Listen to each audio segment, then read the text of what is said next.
ಕೂತಿಟ್ಟ ಶವಗಳ ಪ್ರಕರಣ crime number 39/2025 Dharmasthala police station ಅದು ಪ್ರಚಲಿತಕ್ಕೆ ಬಂದ ಮೇಲೆ ಎಸ್ಐಟಿ ತನಿಖೆ ಪ್ರಾರಂಭ ಆದ ಮೇಲೆ ಎಸ್ಐಟಿ ಏನು ತನಿಖೆ ಇದೆ ಆ ತಂಡದ ತನಿಖೆಯನ್ನ ಇನ್ನು ಈಗ ತಾನೇ ಅದು ಪ್ರಾರಂಭ ಹಂತದಲ್ಲಿ ಇದೆ. ಆದರೆ ಪ್ರಕರಣ ಆಯಿತು, ಗಲಾಟೆ ಆಯಿತು, ಕೇಸು ಕೌಂಟರ್ ಕೇಸ್ ಎಲ್ಲೂ ಕೂಡ ಆದವು. ಅದರಲ್ಲಿ ತಮ್ಗೆ ಗೊತ್ತಿದೆ.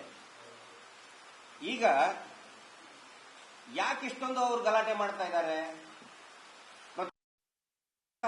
ಅಪಪ್ರಚಾರ ಮಾಡ್ತಾ ಇದ್ದಾರೆ ಅನ್ನುವಂತ ಒಂದು ಸುಳ್ಳು ಅಪಪ್ರಚಾರ, ಒಂದು ಷಡ್ಯಂತ್ರ ಮಾಡ್ತಾ ಇದ್ದಾರೆ. ಎಸ್ಐಟಿನ ಕ್ಲೋಸ್ ಮಾಡೋದಕ್ಕೆ ಅವ್ರಿಗೆ ಯಾಕೆ ಅಷ್ಟೊಂದು ಆತುರ? ಅದು ಎಲ್ಲದಕ್ಕೂ ಉತ್ತರ ಇಲ್ಲಿದೆ, ಈ ದಾಖಲೆಗಳಲ್ಲಿದೆ. ನಮ್ಮ ಜೊತೆಗಾರರಾದಂತಹ ಶ್ರೀಯುತ ಜಯಂತ್ ಟಿ ಅವರು ಧರ್ಮಸ್ಥಳ ಗ್ರಾಮ ಪಂಚಾಯಿತಿ ಇಲಾಖೆಗೆ ಆರ್ಟಿಐ ಮುಖಾಂತರ ಪೇಮೆಂಟ್ ರಸೀದನ್ನು ಪೊಲೀಸ್ ಇಲಾಖೆಯಿಂದ ಯಾವ ದಾಖಲೆ ನಿಮಗೆ ಬಂದಿದೆ? ತಮಗೂ ಕೂಡ ಗೊತ್ತಿರಬಹುದು, ಧರ್ಮಸ್ಥಳ ಗ್ರಾಮ ಪಂಚಾಯಿತಿ ಇನ್ನೂ ಎಸ್ಐಟಿ ಪ್ರಾರಂಭ ಆಗಿದ್ದೇ ಇಲ್ಲ. ಅವಾಗಲೇನೆ ಆ ಪಂಚಾಯಿತಿಯ ಉಪಾಧ್ಯಕ್ಷರು, ಅಧ್ಯಕ್ಷರು ಎಲ್ಲರೂ ಸೇರಿ ನಾವೇ ಹೂತಾಗಿದ್ದು ಅಂತೆಲ್ಲ ಕೂಡ ಹೇಳಿದಿರಿ.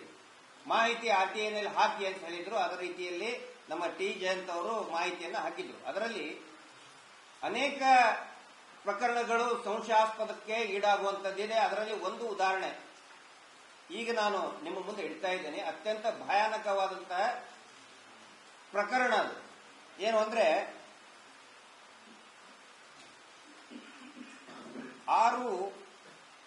2010ನೇ ಇಸ್ವಿಯಲ್ಲಿ ಎಲ್ಲ ಕಾಪಿ ಇದೆ, ಮತ್ತೆ PDF ನಲ್ಲಿ ಕೂಡ ಸಾಫ್ಟ್ ಕಾಪಿ ನಾನು ಕಳಿಸ್ತೇನೆ.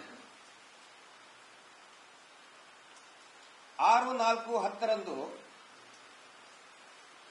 ಧರ್ಮಸ್ಥಳ ಪೊಲೀಸ್ ಸ್ಟೇಷನ್ ನಿಂದ, ಅಂದ್ರೆ ಪೊಲೀಸ್ ಔಟ್ಪೋಸ್ಟ್, ಅದು ಪೊಲೀಸ್ ಔಟ್ಪೋಸ್ಟ್ ನ ಠಾಣಾಧಿಕಾರಿ ಒಂದು ಪತ್ರವನ್ನು ಬರೀತಾರೆ, ಒಂದು ನೋಟಿಸ್ ಇಶ್ಯೂ ಮಾಡ್ತಾರೆ. ಯಾರಿಗೆ?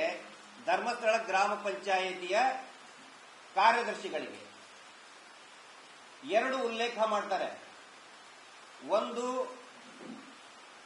ಅಪರಿಚಿತ ಪುರುಷನ ಶವ, ಆ ಹೆಣವನ್ನು ಡಿಸ್ಪೋಸಲ್ ಅಂತ ಹೇಳಿದ್ರೆ ವಿಲೇವಾರಿ. ಅದೇ ಲೆಟರ್ನಲ್ಲಿ ಇನ್ನೊಂದು ಉಲ್ಲೇಖ ಮಾಡ್ತಾರೆ, ಅಪರಿಚಿತ ಮಹಿಳೆಯ ಕೊಲೆಯಾದ ಶವದ ಕುರಿತಾಗಿ ಕ್ರೈಮ್ ನಂಬರ್ 84/2010. ಅಪರಿಚಿತ ಮಹಿಳೆ ಅವ್ರು ಹೇಳ್ತಾರೆ, ಎಲ್ಲಿ ಸಿಕ್ತು ಅಂತ ಹೇಳಿದ್ರೆ ಅದು ಶರಾವತಿ ಲಾಜಿನ ಒಳಗಡೆ ಅಂತ ಹೇಳ್ತಾರೆ. ಇದು ಯಾವುದು ಕೂಡ ನಾವು ಹೇಳ್ತಾ ಇರೋದಲ್ಲ, ಆರ್ಟಿಐನಲ್ಲಿ ತಗೊಂಡಂತ ದಾಖಲೆಯಲ್ಲಿ ಇರುವಂತದ್ದು. ಇಲ್ಲಿ ಫಸ್ಟ್ ನಾನು ಆ ನೋಟಿಸ್ನಲ್ಲಿ ಏನಿದೆ ಮತ್ತು ಅದರ ನ್ಯೂನತೆ ಏನು ಅನ್ನೋದನ್ನ ಹೇಳ್ತೇನೆ. ಒಂದನೇದಾಗಿ, ಈ ಔಟ್ಪೋಸ್ಟ್ ಇರುವುದು ASI and below the rank of ASI ಬರ್ತದೆ. ಇದ್ದಿದ್ದು ಅದರದ್ದು ಠಾಣಾಧಿಕಾರಿ ಡಿಸಿಗ್ನೇಷನ್ ಇದ್ದಿದ್ದು ASI and below the rank of ASI. ಇದರಲ್ಲಿ ಅಡ್ರೆಸ್ ಅವರು ಮಾಡ್ತಾರೆ. ಯಾರಿಗೆ? ಧರ್ಮಸ್ಥಳ ಪಂಚಾಯಿತಿಗೆ. ಪ್ರಕರಣ ದಾಖಲಾಗಿದ್ದು ಸೆಕ್ಷನ್ 302 ಅಂಡ್ 201. 302 ಅಂತ ಹೇಳಿದ್ರೆ ತಮಗೆ ಗೊತ್ತಿದೆ, it is a murder. 201 destruction of evidence.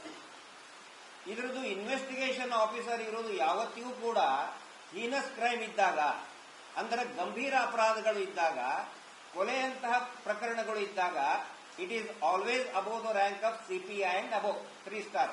ಜನಸಾಮಾನ್ಯರ ಭಾಷೆಯಲ್ಲಿ 3 ಸ್ಟಾರ್ ಅಂತಾರಲ್ಲ, ಅದು ಪೊಲೀಸ್ ಇನ್ಸ್ಪೆಕ್ಟರ್ ಆಗಿರ್ಬೋದು, CPI ಆಗಿರ್ಬೋದು. CPI ಅವರು ಇನ್ವೆಸ್ಟಿಗೇಷನ್ ಮಾಡಬೇಕಾದ್ರೆ ಆ ಶವದ ವಿಲೇವಾರಿ, ಪೋಸ್ಟ್ ಮಾರ್ಟಮಿಗೆ ಕಳಿಸೋದಾಗ್ಲಿ ಅಥವಾ ಡಿಸ್ಪೋಸಲ್ ಆಗಲಿ ಎಲ್ಲವೂ ಕೂಡ CPI ಅವರೇ. ಇಲ್ಲಿ CPI ಬೆಳ್ತಂಗಡಿ. ಯಾಕಂತ ಹೇಳಿದ್ರೆ ಆ ಟೈಮಲ್ಲಿ ಧರ್ಮಸ್ಥಳ ಪೊಲೀಸ್ ಸ್ಟೇಷನ್ ಇದ್ದಿದ್ದಿಲ್ಲ. It was working under Belthangady police station ಒಂದು OP ಆಗಿ ಕೆಲಸ ಮಾಡ್ತಿತ್ತು. ಇಲ್ಲಿ ಪ್ರಶ್ನೆ ಬರೋದು, ಧರ್ಮಸ್ಥಳದ OPಯಲ್ಲಿರ್ತಕ್ಕಂತಹ ಠಾಣಾಧಿಕಾರಿ ಬೆಳ್ತಂಗಡಿ CPI ಅವ್ರಿಗೆ, ಯಾಕಂದ್ರೆ ನೋಡಿದ್ರೆ ನನಗೆ ಹಂಗ ಅನ್ಸುತ್ತೆ. ಯಾಕಂತ ಹೇಳಿದ್ರೆ ಆ ಲೆಟರ್ನಲ್ಲಿ, ಈ ಲೆಟರ್ನಲ್ಲಿ ಬೆಳ್ತಂಗಡಿ ಸಿಪಿಐ ಮಾಹಿತಿನೇ ಇಲ್ಲ. ಅವರ ಸೀಲ್ ಆಗ್ಲಿ, ಸಿಗ್ನೇಚರ್ ಆಗ್ಲಿ, ಅಕ್ನಾಲೇಜ್ಮೆಂಟ್ ಆಗ್ಲಿ ಏನು ಇಲ್ಲ. ಇದರಿಂದ ನನಗೆ ಅನ್ಸುತ್ತೆ ಬಹುಶಃ ಯಾರು ಇನ್ವೆಸ್ಟಿಗೇಟ್ ಮಾಡುವಂತ ಅಥರೈಸ್ಡ್ ಆಫೀಸರ್ ಇರ್ತಾರೆ, ದಟ್ ಈಸ್ ಸಿಪಿಐ, ಅವ್ರ ಗಮನಕ್ಕಿಲ್ದೇನೆ ಬರೆದು ಬಿಟ್ಟಿದ್ದಾರೆ ಇವರು ಅನ್ನುವಂತ ಸಂಶಯ ಬರುತ್ತೆ. ಯಾಕಂದ್ರೆ ಏನು ಇಲ್ಲ.